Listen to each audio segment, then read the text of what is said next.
Today we're going to be talking about the Plasmoid from the Travelers of the Multiverse UA. Me and Tyler are just going to discuss a little bit about what we think of the race and where we think we can go with it and all that stuff. So, Yeah.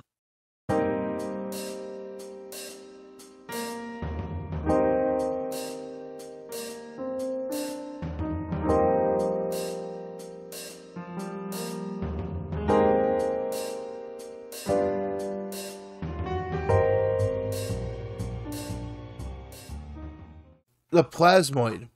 Plasmoids are amorphous beings with no typical shape. In the presence of other folk, they often adopt a similar form, but there's a little chance of mistaking a plasmoid for anything else. They consume food by osmosis, the way an amoeba does, and excrete waste through tiny pores.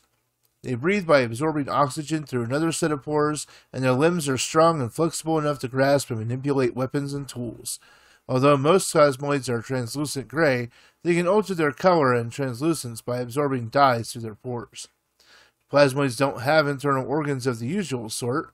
Their bodies are composed of cells, fibers, plasma-like ooze, and clusters of nerves called ganglia.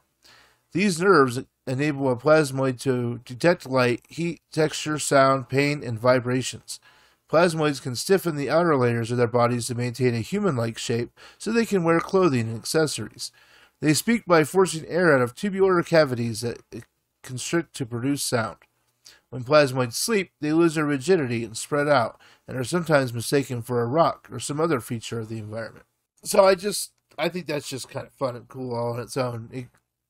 You can basically just be a puddle of ooze when you want to, or you can look like your friends but still obviously be a Yeah. crazy ooze person. No, I What are think your it's a thoughts? fun. I think it's a fun race. It's it's definitely going to shake up D&D playgroups. Oops, it's so weird and interesting and well, I feel like it could be really fun in race. I feel like some players could use it for worser purposes. So I think it'll be an overall improvement to the game, but I feel like it might make public playgroups a little bit worse. Yeah. I mean, I suppose I can see that.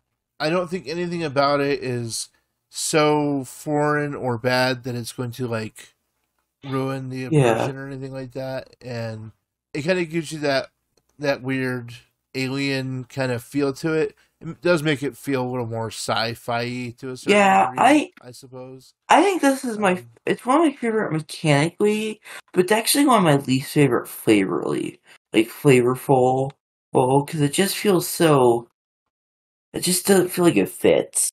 See, and I feel the opposite. I don't know if the mechanics are all that great about it, but I want to play it because of the flavor. I think it would be really interesting to play a creature that is obviously not like the other humanoid. It's not humanoid. I mean, pure and simple. So you're kind of an alien presence. You're always going to be a little disconcerting to other people.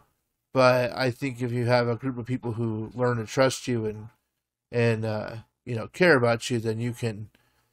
I think you can fit in and be the hero that you Yeah, that you want to be, or villain, yeah, depending on the campaign. So I think it's interesting. There's like as you kind of go through some of the traits, like you are an ooze as opposed to humanoid. That doesn't seem to make much of a difference when it comes to like what healing yeah, spells, and I think there's a few like very specific charm spells that might not hit you, but others would. yeah. I think hold monster would get you, but not hold person, because I think hold person's humanoid. I had to look that Yeah. up, but I think there's a Here, let. there's a difference in there. So everyone, yeah, that might be something worth looking up. But that's where I can see there being some rule situations that would cause some issues, and I'm interested to see when that comes up. But I think if a spell says creature, then you're gonna still qualify. You're not undead, you're not a construct, so you're not gonna run into as many Yeah. problems as those Yeah, so creatures hold would. person would not work on you, who and hold monster you just choose any creature. So So yeah, so those little changes. I like that you can be either size. I like having yeah, it seems to flexibility be in something that the I've been size. doing a lot more often. That you get to choose your size. is. And I'm really glad that like Yeah, speed it doesn't correspond with size as much anymore. Like small creatures are still getting a speed of 30, which really helps them. yeah. I actually kind of never understood that so much. I get that you have shorter legs by design or whatever. Not that that would apply to the plasmoid in any way whatsoever, but like I don't know. It just seemed weird. Most small creatures I know can go just as fast or faster than larger creatures. It has nothing to do with the long length of your legs. I don't know. It seems weird. So going over some of the powers, by the way, of this race, you have the amorphous. You can squeeze through a space as narrow as 1 inch, provided you are wearing and carrying nothing. You also have advantage on ability checks you make to initiate or escape grapple. I don't know if anyone remembers, but the fairy had a similar ability, the 1 inch squeezing through a 1 inch thing, and they took that away from the fairy. I don't know if they're going to end up doing the same thing for the plasmoid. I'm not sure if they thought it was a flavor problem with the fairy or if they thought it was too Um, powerful. So I'm kind of I curious think it to was see. probably just an ability that some people liked, some people didn't really feel fit, and it just probably just out of coincidence or just luck or something didn't end up in the final build. Well, for a Plasmoid, this is very flavorful, and it really helps them for those types of characters. It really makes a difference. Oh yeah, I mean, can you imagine being a plasmoid rogue or even a bard and just using this to sneak in every little Yes. place you could? I mean, I mean, of course I go to rogue, but still, I think that'd be a lot of fun. And this the ability to initiate or escape a grapple, it really pushes your character build into a possibility at least of being more of a grappler since you have the advantage. I mean, it's not something I generally go for, but I might consider it. Yeah. And then, of course, you have dark vision. Everything has dark vision. You can hold your breath for an hour. I'm not sure if I want it to be alert more or not. I kind of feel like they should be able to Well, hold your because they breath still need longer, but breathe, breathe oxygen, like they said above. I think this is actually really flavorful. Or like maybe like you could absorb oxygen, like increase your size and have like an oxygen bubble in you as the ooze, and that's how you can hold your breath. That could be a fun flavor thing. okay, I didn't think of Yeah, that. That's a really cool yeah, it idea. is. So bravo to you. Also, oh. I was I think it'd also go be ahead. really fun is if there's ability that you could use like once a day where you could just like put oxygen in yourself and increase your size to large for like I don't know, a minute or an hour or something. I think that could be a fun ability. It certainly would run really well with, like, say, a Rune Yeah. Knight's ability to go large. You could really Yeah, buff it and up real also good. yeah, and Um, also I think that both the holding the oxygen and if you're able to like make yourself larger, if you were say hit by like piercing weapons, some of the oxygen would like come out. That could be fun as well. that could be fun too. I just always kind of felt like if you're able to breathe through these, what was a tube or Yeah. whatever they said it was, um, what was it? They absorb oxygen through another set of pores, and yeah, since you're absorbing oxygen through your Because pores, why can't you do it in water? I get you can only hold your breath for an hour, but why in water well, would you have that restriction? like fish are able to like extract oxygen from water through like a complicated process that the plasma apparently just doesn't have. Gills are very specific, organs. I can see that being a plausible change, but I get what you're saying. It kind of Yeah. keeps the plasmoid from being all too powerful. Also, because the whole Um, point of the whole breath ability and is it's just, basically how can we create a race that can, you know, do stuff underwater while it's not an underwater living. That's the whole point of the whole breath. It was just mechanic, it's been on plenty of other races as well. It's just, they put it on races that they want to be able to do stuff underwater, not live underwater. yeah, and now I can't imagine hold breath ability that isn't a Yeah. bubble of oxygen in the middle of a puddle of slime anymore. Also, It I just know it changed my might be a bit perspective powerful, completely. but I think flavorfully, the Plasmoids have resistance to bludgeoning damage. I don't think bludgeoning damage would do as much damage to, like, an ooze, in my opinion. I get it, but I think they're worried about the balance Yeah. because bludgeoning is such a common damage. Like you could also argue that they shouldn't be damaged by fall damage. Yeah, but either. that's just a type. Well, fall damage is bludgeoning damage. Because yeah, exactly. But speaking of the things they do have, though, they have Yeah. natural resilience to acid and poison damage, which I get, and you have advantage on saving throws against being poisoned. I think if they were to change it to bludgeoning, you could justifiably take the poison away, though. I think you could, because I think that a poison could still affect an ooze, in my opinion. I know it doesn't tend to. No, I think the I resistance think it'd be fair. and then the advantage is good. I don't think they should have immunity, though. I agree. Also, a minor change. I think that creatures that they grapple should get the poison stats effect. Like they should have to do a saving throw or be poisoned. I think that would be a good, not too powerful flavor thing. I mean, yeah, because then that would make the whole poison, all the poison stuff roll together well. But maybe they're just trying to make it not too much like a grung. No, I understand, and I'm trying not to make it too much like the grunge. But this is just what I feel would be flavorful, and it's not even like this is an overpowered race to begin with either. Oh no! And then we have one last ability, which is kind of two abilities in one. Is shape self. If you are not incapacitated, you can reshape your body to give yourself a head, one or two arms, one or two legs, and a makeshift hands and feet. Or you can revert to a limbless blob, no action required. So you can go from weird shapes to blob whenever you want. Which my immediate thought was I would love to be that I'd make myself as one giant leg with a foot. And I know it'd be a monster to put this all in in the actual race, but I think as a DM, it'd be really fun to just see what the player could do with those things. Like you said, one giant leg would maybe reduce speed but give jump, extra jump.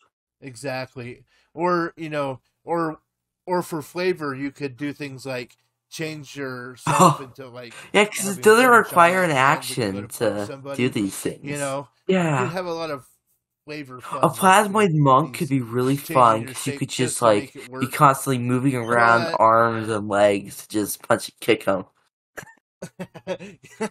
And you wouldn't have to worry about the armor problem. Barbarian would be the same way too. You could basically just go around without any clothes on because you're a weird blob. And then the second part is, as a bonus action, you can extrude a pseudopod that is up to 6 inches wide and 10 feet long. So you can touch someone with a 10-foot pole that is yourself. Or reabsorb it into your body. You can use the pseudopod to manipulate an object, open an unlocked door or container, stow or retrieve an item from an open container, or pour out the contents of a container. The pseudopod can't attack, activate magic items, or carry more than 10 pounds. But you can reach around your this is kind of like a less powerful mage hand, because you can still be attacked when using the pseudopod, but you can reach things far away, or I'd probably use it to open up chests. Yeah, I do like the comparison to a mage hand. You still have the problem of being you, so if you happen to trigger a trap, you can still take damage and things like that. But other than that, it has a lot of qualities similar to a mage hand. I like this race. I think it's fun flavorfully, and the mechanics I don't think are particularly strong, but not every race needs to be super strong mechanically. Yeah, I like the power coming from the flavor and descriptions you can do with your character. As a DM, I give a lot of leeway to players that are creative with what they do, and the Plasmoid is just the epitome of that. So, all right. Any other thoughts on the Plasmoid before you head out? No. All right. Cool. Well, that's the Plasmoid. Then now, if you if you're interested in seeing how to do this on DnD Beyond, stick around. I'm going to show you how to do that because remember, UAs, you're not technically allowed to share those on D&D Beyond because you did not create them. They were, in fact, created by Christopher Perkins and Jeremy Crawford. So if you want to do that, join me after the break. Alrighty.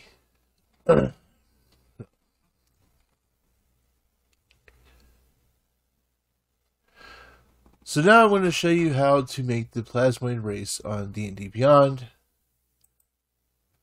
We are going to start with my base race template, which I have shared on D&D Beyond. It's from Earl of Squirrel. It's called the base race template. Create. So I'm going to start by changing the base information, because you're always going to have to do that.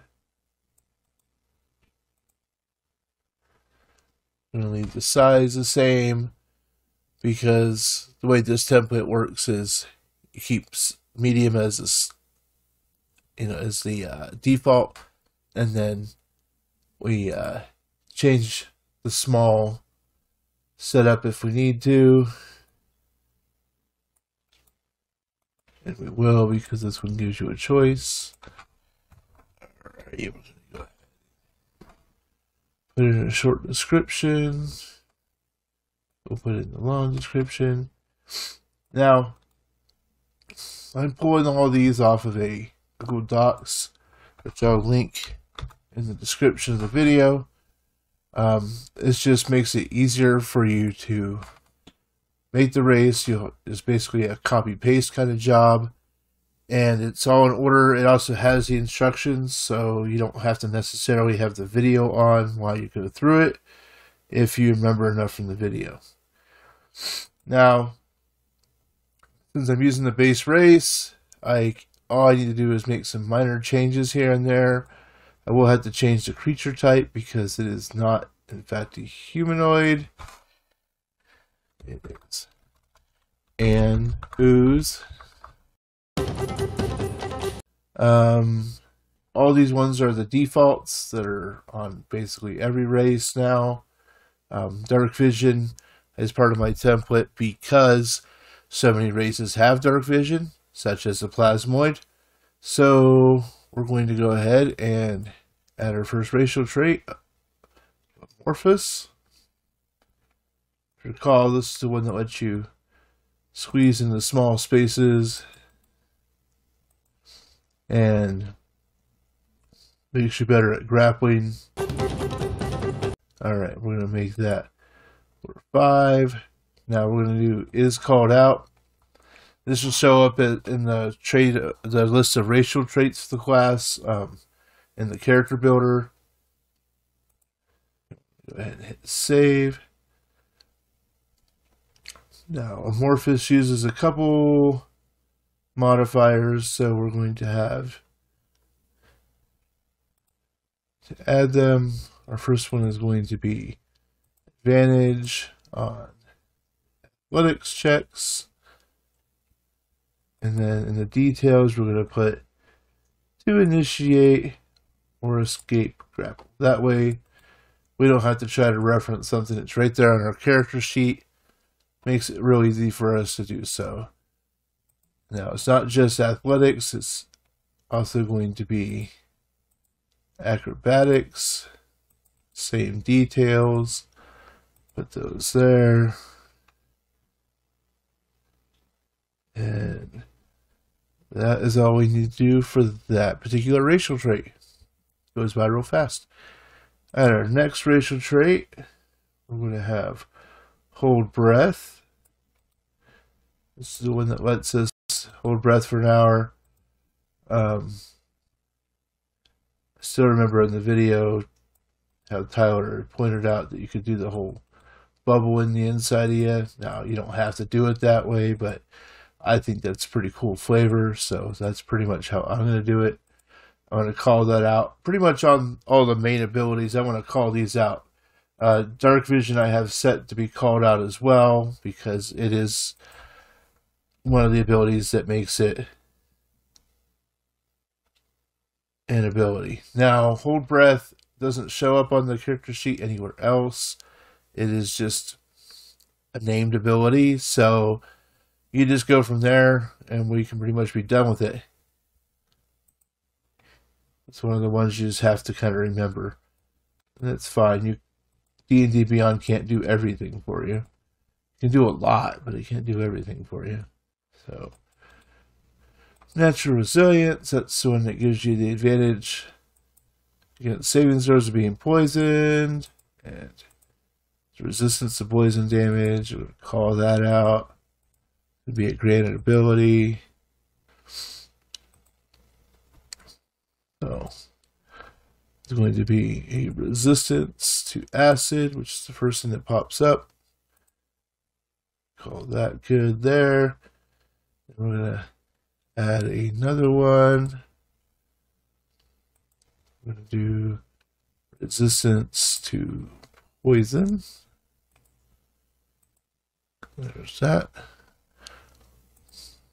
Last modifier I'm going to add is an advantage to saving throws, and that one is going to be against being poisoned. We want that call out to be on the character sheet as well. Alrighty, and that's everything for Natural Resilience. Let's go to our last ability, Shape Self. This one's going to be different. It's going to have an action that goes with it. So, put that there. Now, I have made the snippet here a little different, because the action is going to have the second half of the description in it. So I don't want to have a bunch of repeats of information. Call that out. Granted. We're going to save. Yeah, it's moments like this that I kind of wish they had a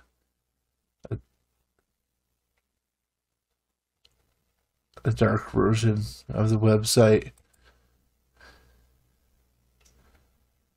So in actions, it's going to be a general action. We're going to call it a pseudopod. There's a couple good names from the thing that you could come up with, so whatever makes the most sense to you. It's a bonus action. You can do it as many times as you want, so we don't need to have a reset time. Doesn't really have an activation time. So on the character sheet, it'll appear right underneath of it. I'm going to take this first part out of the description. We do the snippet. So they're slightly different there. That's called out. That is everything when it comes to making our plasmoid. So let's save our changes. And we're going to go into My Characters, and we're going to create ourselves a brand new character. The racial traits from the callout should appear here so that this matches every other race in D&D Beyond. I hope they get around to fixing this when you do it so it appears properly.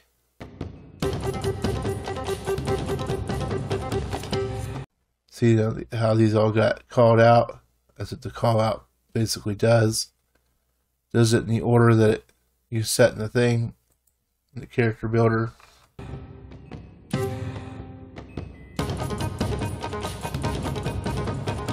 Alright. I do like this feature they've added to D&D Beyond. It's nice. So now we can check our character sheet, see if everything worked out the way we wanted to. So now here in our savings throws, we have advantage against being poisoned. So since that's going to apply to usually con checks, that's nice, but you never know. Could apply to others for some reason. In our actions, you can see we have our bonus action of the pseudopod. So that shows up there.